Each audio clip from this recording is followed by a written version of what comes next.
A creeping unease slithered into the room the moment she entered. Jessica wore that familiar smirk, a barely there curl of her lips, a private jest no one else could share. She lingered in the kitchen doorway, arms crossed, her white blouse straining faintly around her curves. A defiant lean against the frame, eyes alight with dangerous amusement. "I've got plans tonight," she chirped, her voice a light sing-song melody, as if it were the most casual confession. I didn't lift my gaze from the whiskey I was pouring, the ice clinking a steady rhythm in the glass. "Plans?" I echoed, my tone carefully neutral, utterly unreadable. "By the way, please like and subscribe if you enjoy stories like this."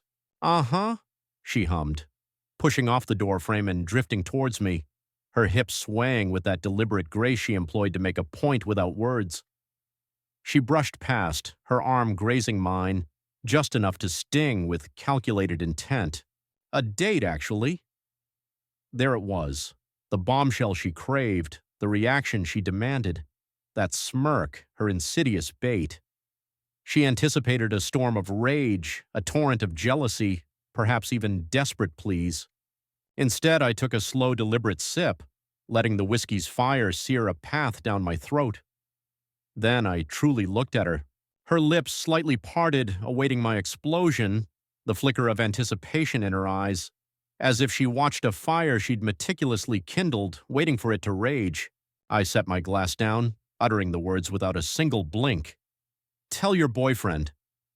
I let the pronouncement hang, suspended in the air, just long enough to witness the flicker in her eyes. "His wife says hello." The room went still, the silence a suffocating blanket. Jessica's smirk fractured just for an instant. Confusion clouded her features, as if the numbers simply refused to add up, as if my words had been an alien tongue. I watched comprehension seep into her, slowly, inexorably, replacing playful confidence with raw panic. "What? What did you just say?" she whispered, the sound barely a breath. I offered no reply. I simply retrieved my glass, walked past her, and strode towards the hallway, each step weighted with the truth she hadn't yet grasped. Behind me, I heard the subtle shift in her breathing, shallow, sharp. "Ben!" she called, louder this time. But I did not turn. I couldn't. Not yet. Had I faced her then, she would have seen the raw hurt hidden beneath my calm, the tempest boiling behind clenched teeth and gritted fists. She wasn't ready for that revelation. Not yet. I shut the bedroom door, leaning against it for a second, letting the silence consume me. My heart hammered, not from confrontation, but from a maelstrom of emotions threatening to burst forth.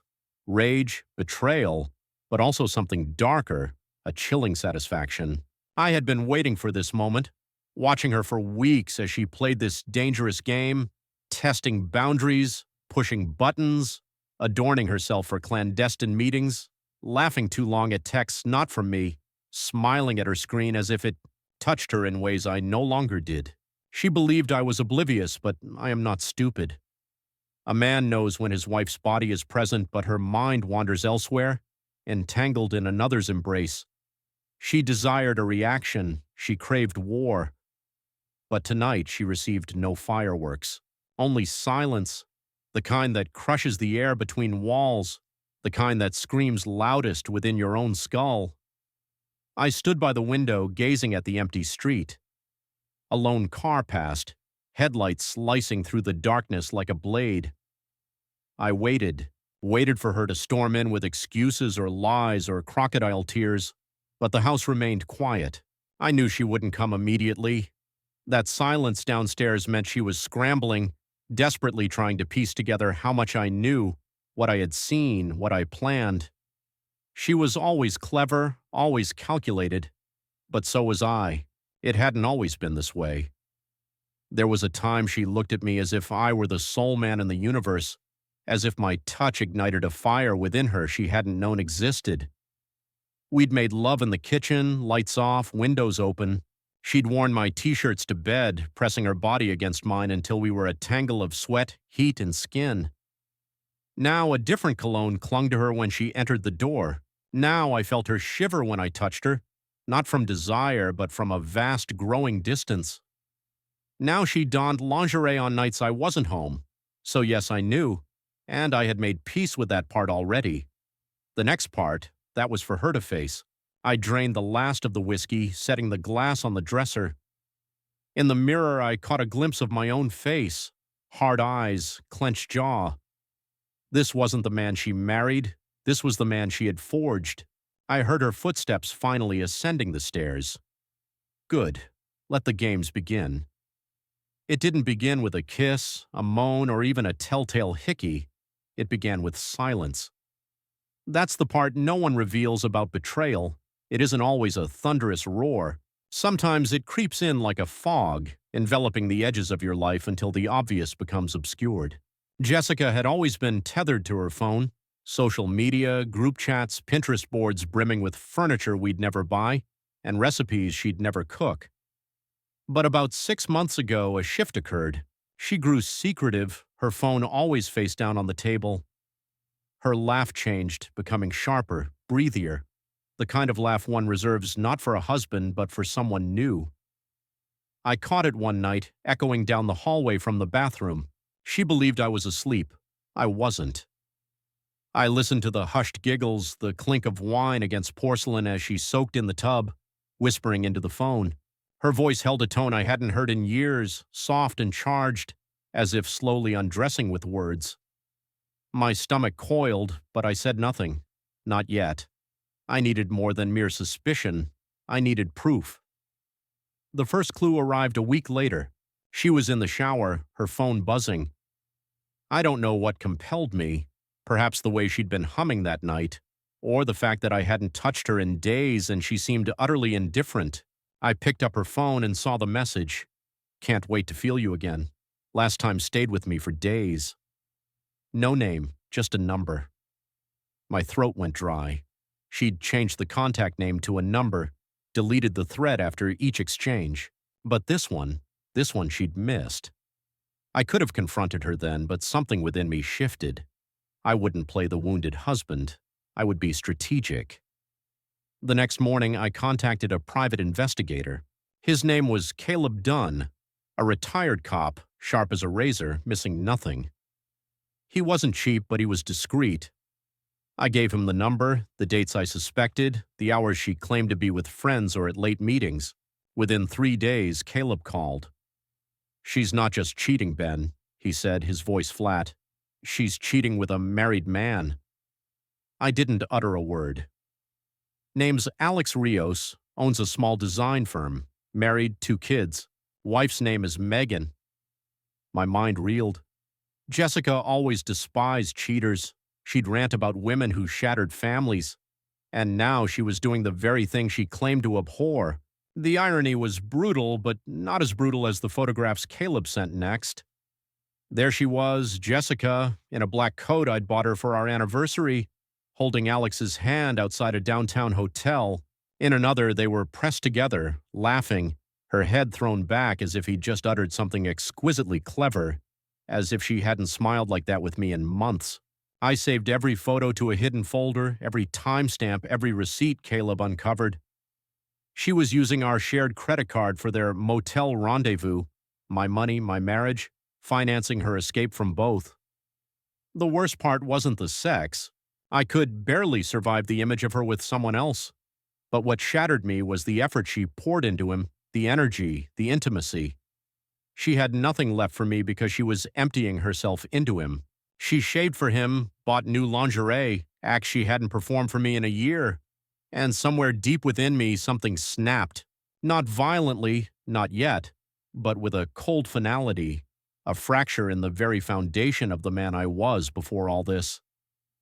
That's when I began to plot. Not revenge, not precisely, just clarity, truth. If she was going to treat me like I was blind, I would be terrifyingly aware. Late one night, I found myself scrolling through Alex's social media, photos of his wife, Megan.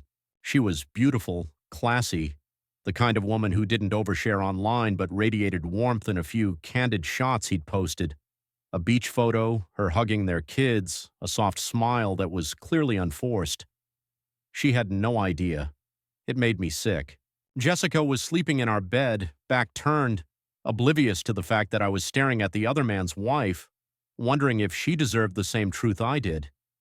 And the more I considered it, the more I realized I wasn't the only one being lied to. That's when the anger transmuted into something colder, more focused. This wasn't just about me anymore. I started to change around Jessica, subtly at first. Fewer questions, less attention. I didn't press when she worked late, didn't complain when she came home freshly showered but smelling of a stranger's cologne. She believed she held the upper hand, but I was watching her spiral without even realizing it, and I was almost ready to tip the first domino. The house was quiet, too quiet. Jessica was in the kitchen, swirling wine in a glass as if she had all the time in the world. Her back was to me, hips resting against the counter. She wore that silk top I used to love, the one that clung to her like water, but now it merely looked like a costume, something she wore to play a part. I stepped into the room. She didn't turn. "You're home early," she said, still observing the swirling wine. "Thought you had a meeting." "I canceled it," I replied. She turned, her smirk returning, but it was shaky this time, as if not fully loaded. I stared at her, not her face, not her body. I looked at who she had become. There was a hollowness behind her eyes now, masked by fake confidence and cheap thrills. "I need to ask you something," I said, my voice level. Her brow arched. "Okay, shoot." I walked to the kitchen table and withdrew something from my pocket. My phone. I slid it across the table. "You're going to want to see this."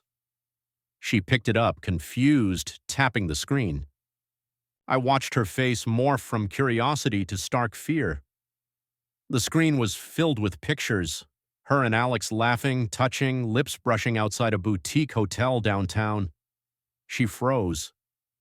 "No more lies, Jessica," I said, folding my arms. "No more games." The silence that followed was absolute. Her voice cracked when it finally came. How did you get these?" "I hired someone," I said. "A professional. You weren't exactly hard to track." She blinked, her mouth slightly agape as if she couldn't decide whether to lie or to cry. "Ben, it's not what you think." I laughed, a bitter, hollow sound. "Don't insult me.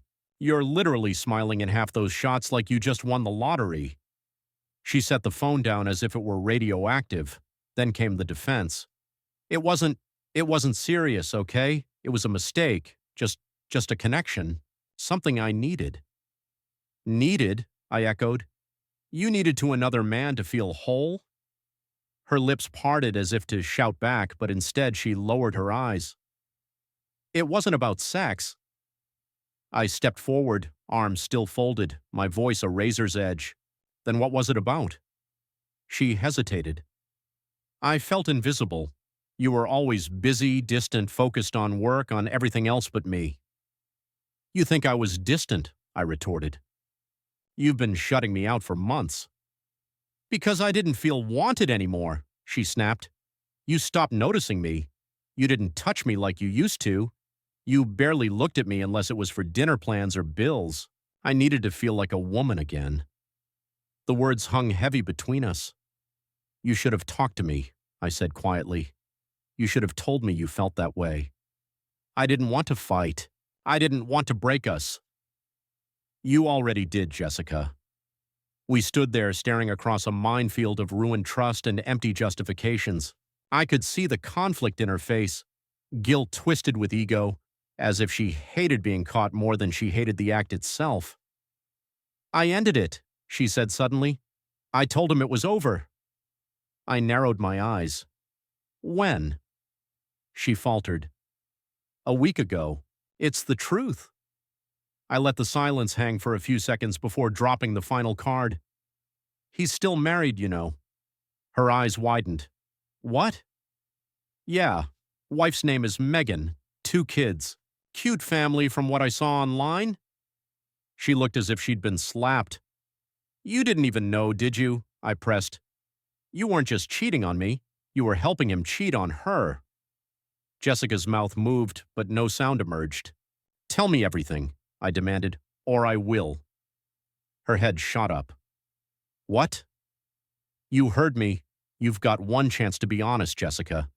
Tell me how it started, how long it went on, everything. Or I call him Megan and let her know what kind of man her husband really is. Her face went pale. Ben, please don't drag her into this. Why not? She deserves the truth. So do you, she whispered, tears finally spilling. Exactly. She slid down into a chair as if her legs could no longer hold her. It started last summer at the gym. We kept running into each other. He complimented my hair one day, and it just felt good to be seen, to be flirted with. It made me feel alive. I leaned on the back of the chair opposite her. We started texting. It got more flirtatious. Then we kissed. Then it became more. She buried her face in her hands. I didn't mean for it to get so far, but it did. She nodded slowly. Yes. I stepped back from the table, shaking my head. You know what hurts the most? She looked up, mascara streaking down her cheeks. That you didn't stop. That even when you had the chance, you chose him over me, over us. She started sobbing. I turned toward the hallway, grabbing my coat. Her voice cracked behind me. Ben, where are you going? I paused at the door. To give Alex's wife a call. Then I walked out. I chose the cafe on purpose. It was quiet, tucked away off a tree-lined street on the edge of town. No loud music, no chance of running into mutual friends. Just small tables, soft lighting, and a sense of calm that made confrontation feel surgical. Alex arrived 7 minutes late. That told me everything I needed to know. He'd debated coming, probably stood in front of his mirror, wondering what to wear, wondering what I knew, wondering if I was about to break his nose or expose him. He spotted me right away. I didn't stand, just watched him approach. His steps were careful, like someone nearing a sleeping dog that might bite. Ben, he said, offering a hand. I ignored it. Sit. He hesitated, then pulled out the chair across from me. He looked like a man accustomed to being liked. Clean cut, good posture, expensive watch. He'd probably charmed his way through most of life, except now the charm was gone. His jaw was tight, eyes flicking down at my phone on the table as if it might detonate. I assume you didn't ask me here for coffee, he said, trying for casual. I leaned back in my chair. Relax, I'm not here to throw fists. Not my style. He nodded, but I could see the sweat beginning to gather at his collar. I let the silence stretch before I spoke again. She told me everything. Jessica. Alex looked down. I figured you didn't cover your tracks very well. He looked up, startled. I tapped my phone. Private investigator, photos, times, receipts. Jesus. He rubbed his face with both hands. Look, I never meant for it to go that far. Didn't you? I looked away. You knew she was married. You knew, and you still took her to hotels, bought her gifts, played house with her. It wasn't like that. Yes, it was, I snapped. Don't insult me by pretending it was anything else. He shut his mouth. A waitress appeared. We both declined to order. I know about your wife, too, I said after she walked off. Megan, pretty, sweet, posts about your kids and homemade cookies, real picture-perfect life. His face drained. You haven't told her yet, have you? He shook his head slowly. No. God, no. Please don't. I leaned in, lowering my voice.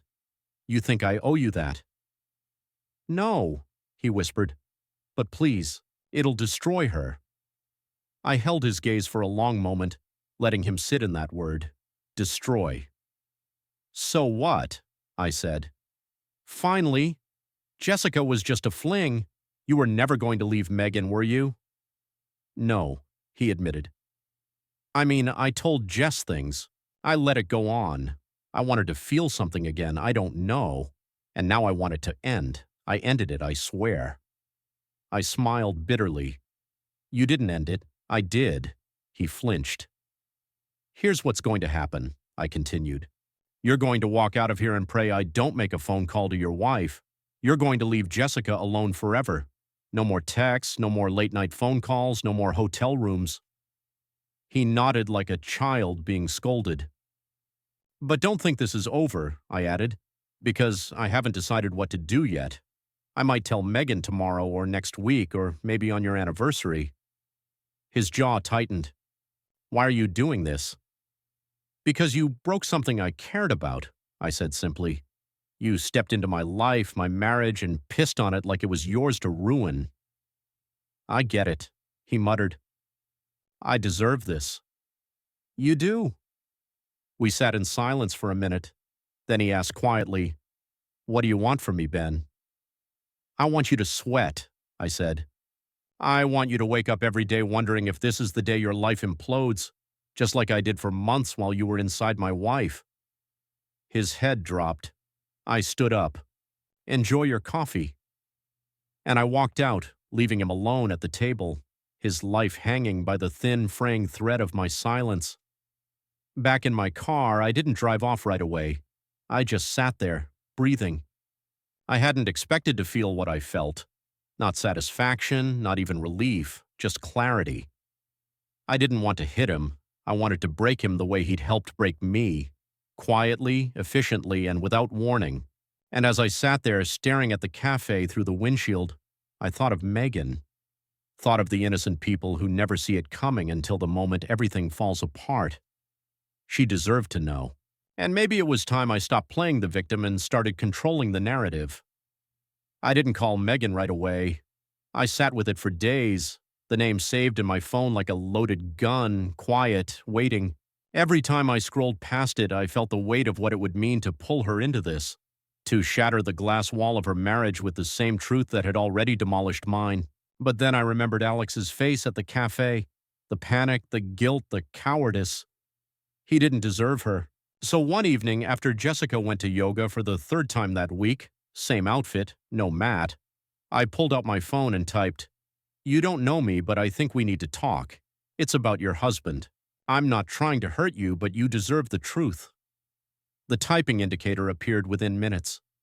Is this a joke? Who are you? Ben Carter. My wife is Jessica. I believe she's been seeing your husband, Alex. The pause after that reply felt eternal. Ben, call me now. We met the next day at a neutral spot, a small park on the west side, far from the neighborhoods where either of us lived.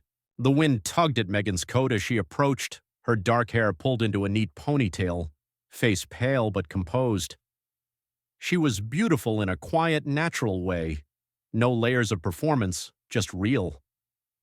Ben? She asked cautiously. I nodded. Thanks for meeting me. She looked around, her arms crossed tightly. I almost didn't.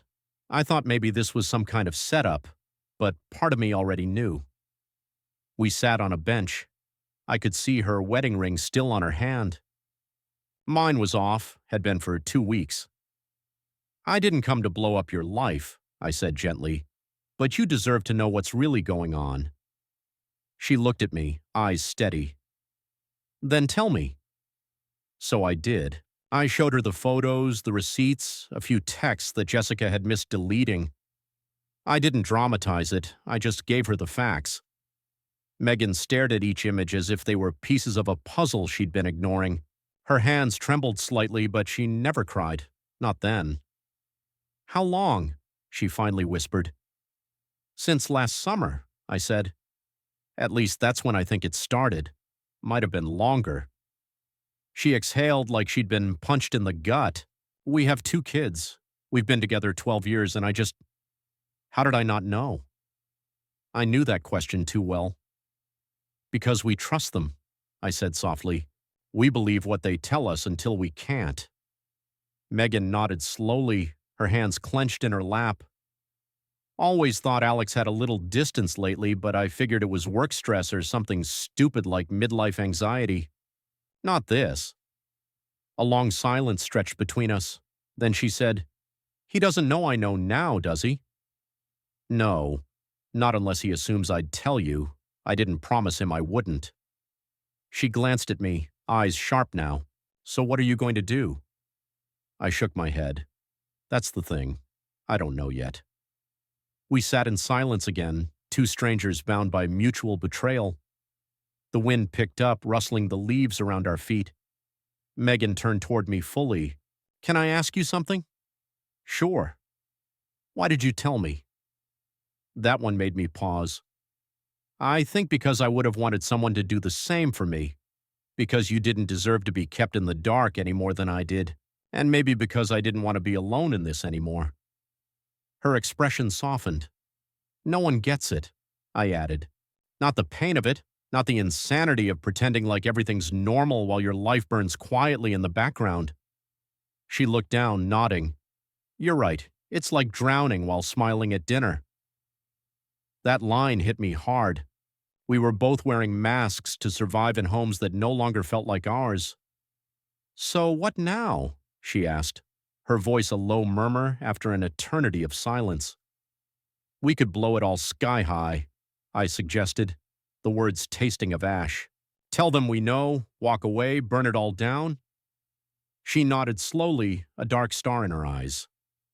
Or, I continued, we play a longer game, make them feel what we felt. Not just the sting of betrayal, but the creeping tendrils of uncertainty, the gnawing doubt, the icy grip of jealousy and paranoia.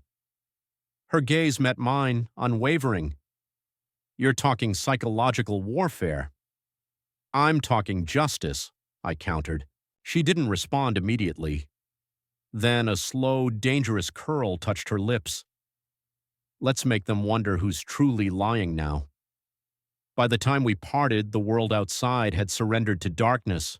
No grand strategy had been forged, only a foundation laid, an unspoken pact between two wounded souls, refusing to be victims any longer. As Megan walked towards her car, she turned back, a ghost of a smile playing on her lips. They wanted games? Let's give them some. It was then I understood. Jessica wasn't the only one who could dance with fire. People often believe the worst part of an affair is the raw, visceral act itself. They're wrong. It's the insidious details that truly poison the well, the meticulous logistics, the clandestine coordination, the slivers of time stolen from days that were meant for you, the phantom friends, the suspiciously late meetings, the extra unnecessary showers, the lies that seamlessly weave into the tapestry of your daily life until you can no longer distinguish what was ever real. It was a stark Thursday when Megan's call shattered my fragile peace. Her voice, tight and breathless, cut through the quiet. I found something. She was already waiting outside the familiar cafe, the very place where I'd met Alex what felt like a lifetime ago. Her laptop lay open before her, fingers hovering over the trackpad as if paralyzed between a desperate need to uncover more and an overwhelming urge to simply close the screen forever. I logged into our shared credit account, she confessed, her eyes flickering up to meet mine. I never really look at it. Alex handles the bills, but I just had this feeling. She rotated the screen towards me, revealing a stark truth.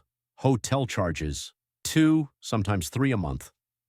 Not just downtown, but in obscure out-of-town locations, hours away, always chillingly in her name.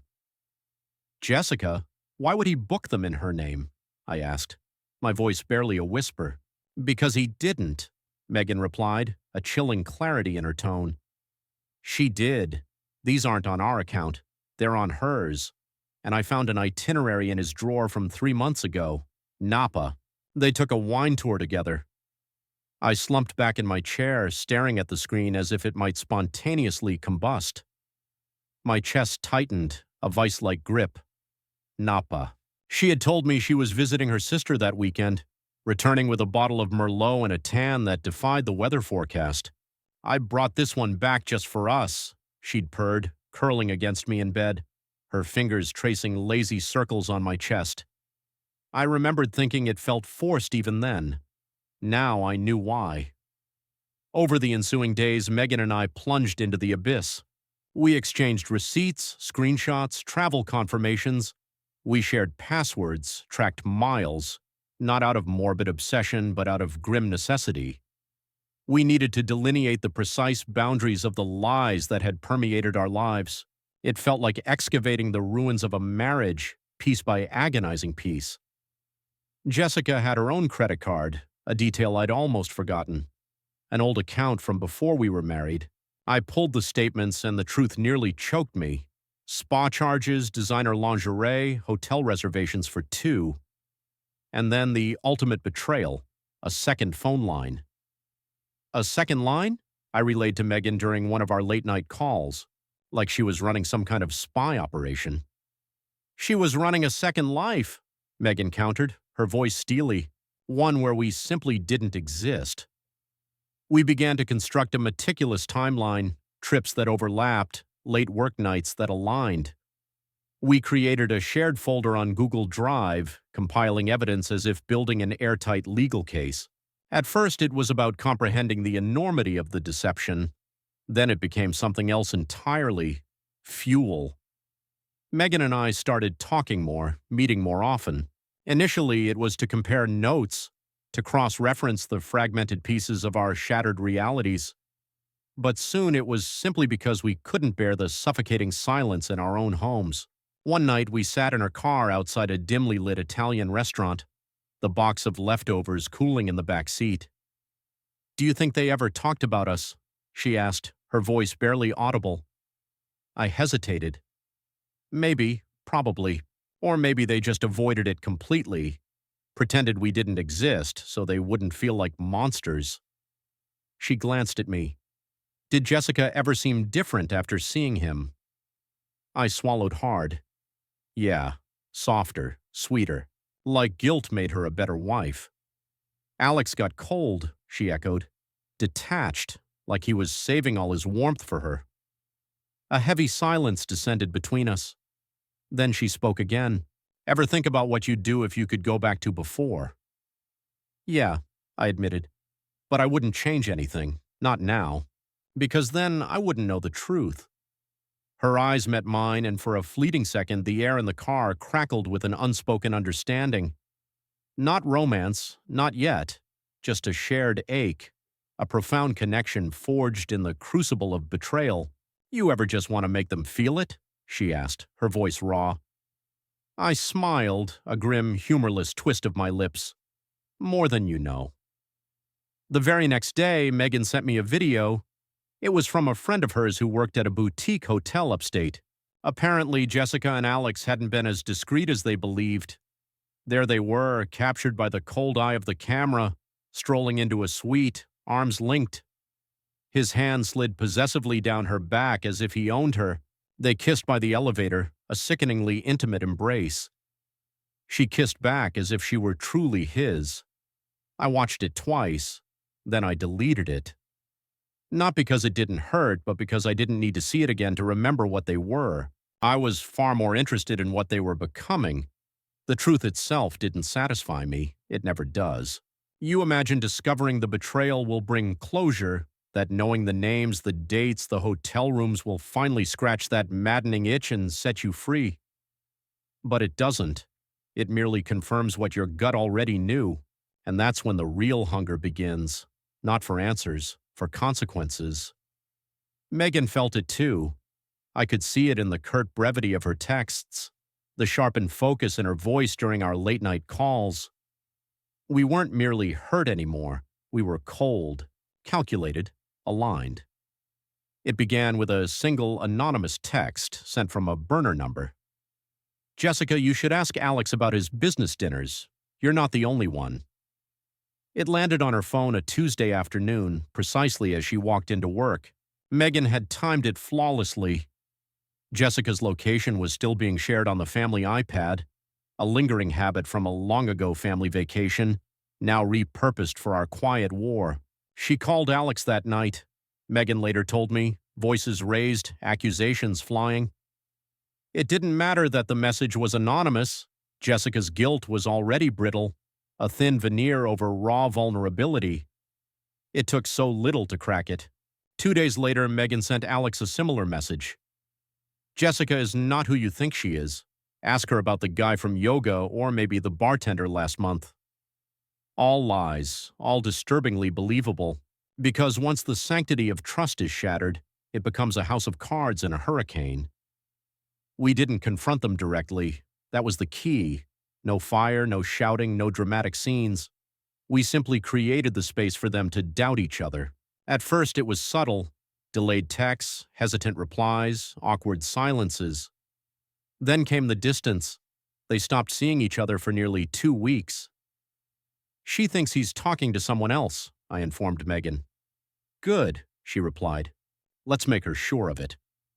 So we crafted a fake Instagram profile, Sasha, a perfectly filtered travel influencer. I uploaded a few bikini pics, stole some captions from legitimate accounts, followed a selection of boutique hotels and men's fashion brands. Then we followed Alex, liked a few of his older photos, dropped a casual flame emoji on a picture of his dog. 2 days later, Jessica unfollowed him. Megan's voice on the phone was low and sharp. "She's unraveling." "Let's give her a nudge," I suggested. Meanwhile, I ensured Jessica caught glimpses of my own new habits. I left cologne in the car that wasn't mine, used a different soap in the shower, wore a shirt she didn't recognize. She noticed. I saw her glance at me when she thought I wasn't looking, sniff my collar once, and when I mentioned going out with a coworker, she didn't ask which one. She just stared. Suspicion, jealousy, paranoia. I didn't have to lie, I just had to let her wonder. Megan began to do the same. "I left my phone unlocked on the kitchen counter last night," she told me, a hint of satisfaction in her voice. "Had a bunch of texts to Eli open. Completely made up, of course, but the names were things like, 'Can't stop thinking about last night.'" "Did he see?" "Oh yeah," I chuckled. "Didn't say a word, but he went to bed early. Didn't touch me. Barely looked at me." We both laughed, but it wasn't joyful. It was satisfaction, dark and quiet. But revenge is never clean. It seeps into everything. One night I met Megan for coffee, not to scheme, but simply to breathe, to talk without pretense. We sat across from each other, both dressed casually, worn out by the relentless emotional grind. "Ever think about how we got here?" she asked. "All the time." "I used to think I knew him," she said, staring into her coffee. "Now I don't even know what his voice sounds like when he's telling the truth." I nodded. "Same with Jess. It's like she became someone else. Or maybe she always was." Megan looked at me, her eyes softening. "You're not like him." "You don't know that." "I do." A silence passed between us, heavier than before, but not uncomfortable. There was something else there now, unspoken, unexplored.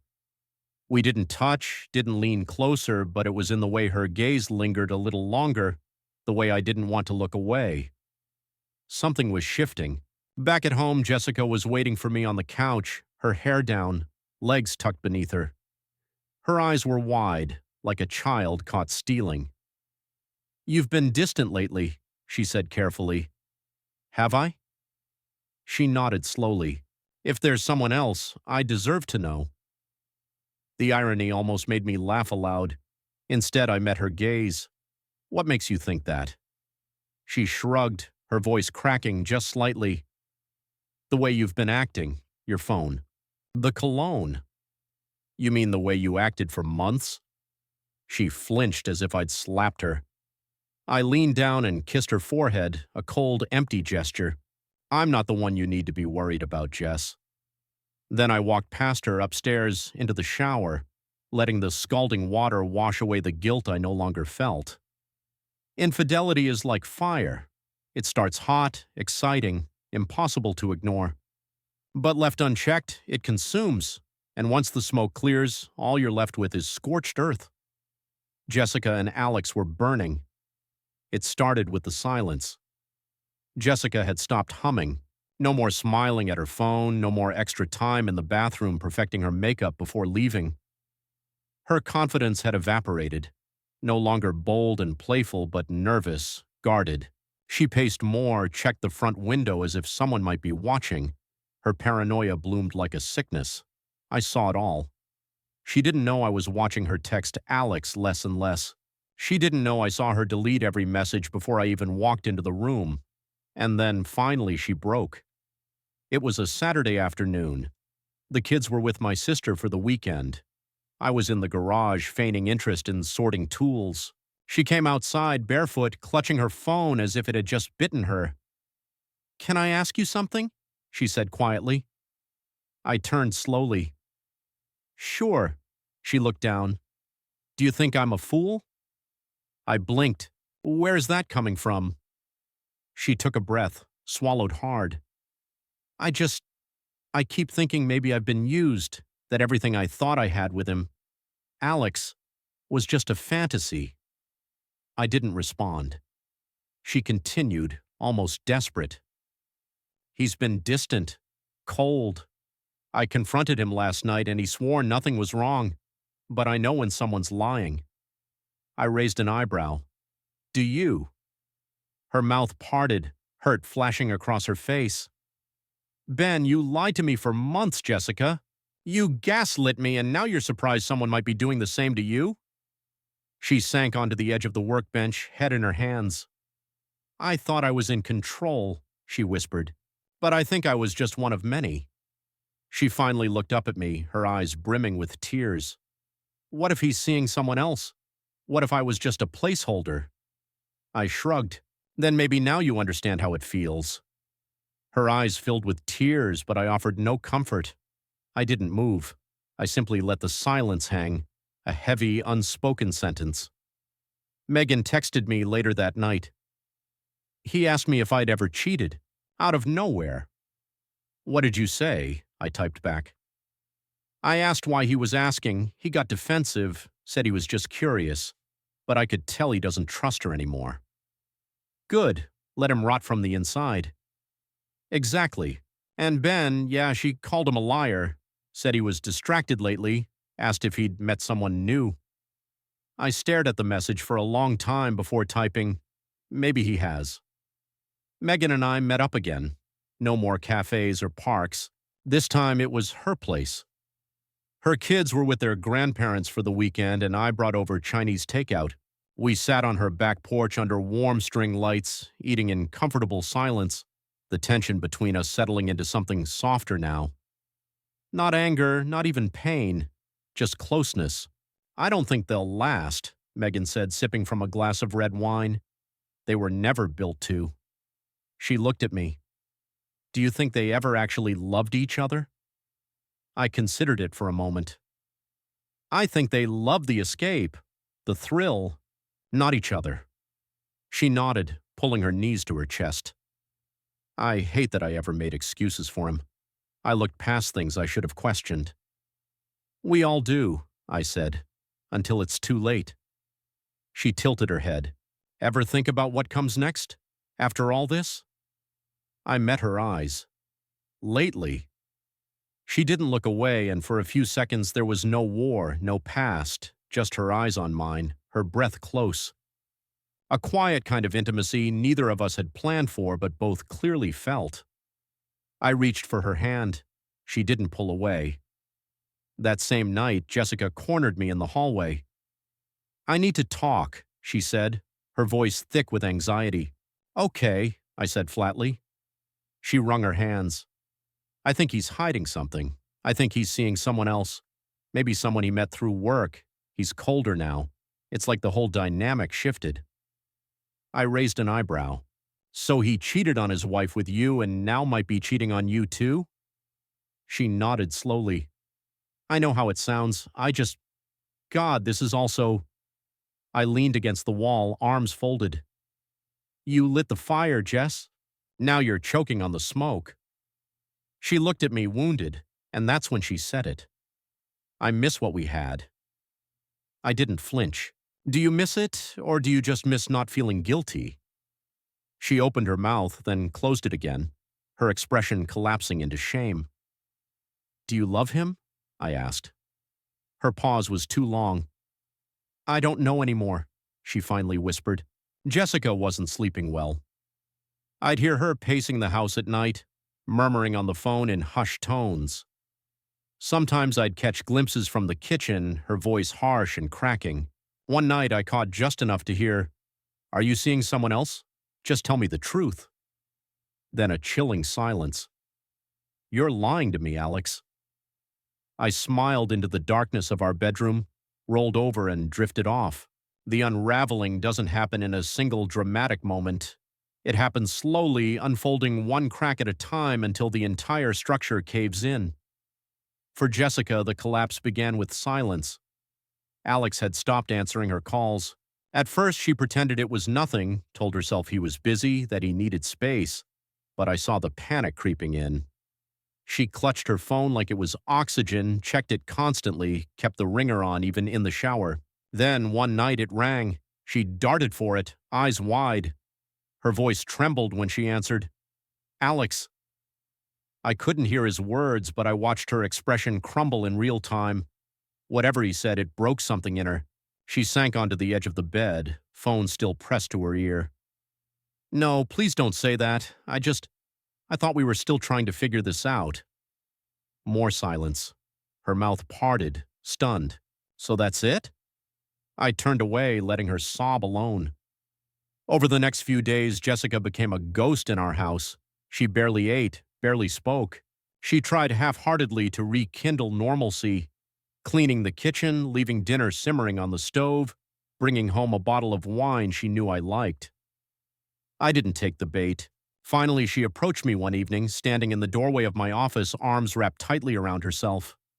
"Ben," she said quietly, "can we talk?" I nodded once, not looking up from my screen. She stepped inside as if the room might bite her. I am sorry." I said nothing. She swallowed hard. "I don't know what I was thinking about any of it. I ruined everything, and I don't expect you to forgive me, but I just need you to know I regret it. All of it." I looked up then, met her eyes. She looked smaller somehow, frail. "I believe you regret it," I said. "But not because of what you did, because of what you lost." Her face twisted. "That's not fair." "It's exactly fair," I said evenly. "You were never sorry when it was happening. Only now when the thrill is gone and the fallout is real." She stepped forward. "I miss us, Ben. I miss you. I want to try again. I know it's going to take time, but I'm willing to do whatever it takes." I stared at her for a long time and realized something that hit me harder than any fight ever could. I didn't feel anything. No fire, no warmth, no craving for her to touch me again. Just emptiness. "You didn't just break us, Jessica," I said quietly. "You buried us." Meanwhile, Megan had finally pulled the trigger. She sat across from me at the same cafe where we'd first talked, her hands wrapped around a mug of coffee she hadn't touched. "I told him I wanted a divorce," she said. I nodded slowly. "How'd he take it?" "Like a coward," she said, a bitter laugh escaping her lips. "Tried to spin it like we could work through this, like what he did was a lapse, not a pattern." She stared out the window, but I knew the second I said it I was done. I didn't cry, I didn't yell, I just felt free. I smiled faintly. "I know that feeling." She looked at me then, her eyes softer than I'd ever seen them. "You're not staying, are you?" she asked gently. I shook my head. "No, there's nothing left to stay for." Megan reached across the table, resting her hand on mine. No words, just understanding. Back at home, Jessica was waiting on the stairs when I returned. Her hair pulled back, face pale. She looked like she hadn't slept in days. "I know you don't love me anymore," she said softly. I didn't respond. She stood, came down one step, then another. "But I still love you, and if you ever change your mind, if there's even a chance we can rebuild—" "There's not," I said. She stopped cold. "I'll always care about the version of you I married," I continued, "but she doesn't exist anymore, and I'm not going to spend the rest of my life trying to resurrect her." A tear slid down her cheek, but I didn't move to wipe it. Instead, I walked past her and headed upstairs, each step confirming that I was already gone, even if my body was still in the house. Later that night, I got a text from Megan. "I told the kids today. They were sad, but okay. I think they'll be better off in the long run, and you. Packing, looking at rentals tomorrow. thinking about somewhere near the coast. There was a pause before her next message. Need company? I stared at it for a long time. Then I typed back, yeah, you do. The ocean doesn't care about your pain. That's what I realized standing on that weathered deck, watching the tide roll under a sky smeared in gold and lavender. It just keeps coming and going, slow and steady, indifferent to heartbreak or hope. And maybe that's why we came here, to the coast, to breathe, to simply be. Megan stood beside me, hoodie pulled tight around her, coffee in hand. Her hair danced in the breeze and her silence felt companionable, not heavy like Jessica's used to be, not sharp, just real. We'd booked the beach house together on a whim, 2 weeks, no kids, no exes, no baggage except the kind we packed ourselves. I still wasn't sure what this was between us. I just knew I didn't want to be anywhere else. I didn't think I could do this, Megan said softly, watching the waves. You didn't, I corrected. You survived it. She turned her head, met my gaze. So did you. I smiled and sipped my coffee. I think this is the first time I've slept through the night in months. Same. We hadn't touched yet, not really. Just the occasional brush of a hand, the accidental warmth of our shoulders bumping when we walked along the water. Nothing forced, nothing rushed.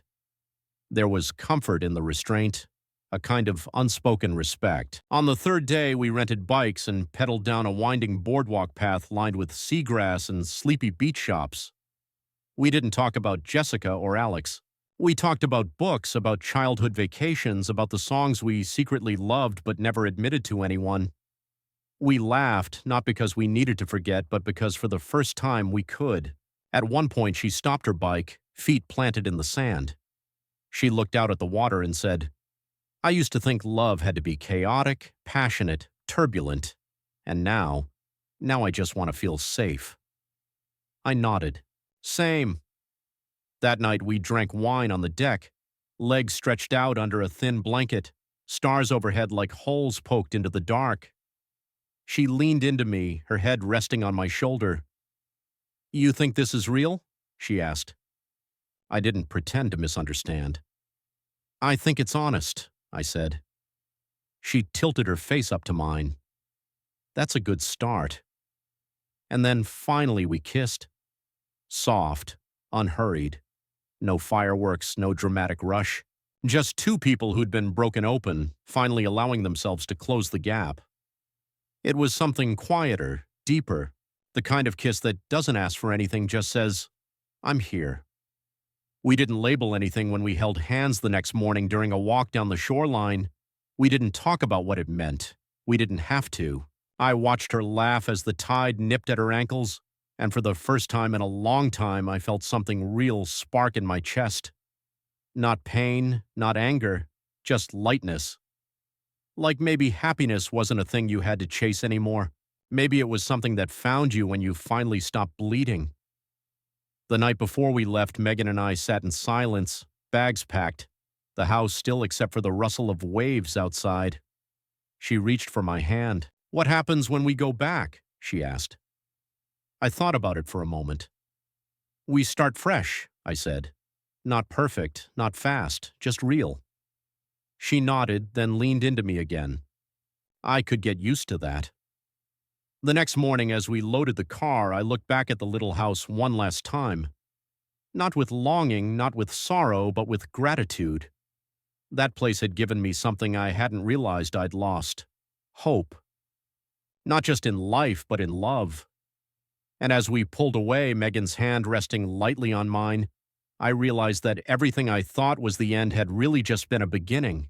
Ladies and gentlemen, since you've listened to the end of this story, please subscribe to the channel and write in the comments which state you're watching from.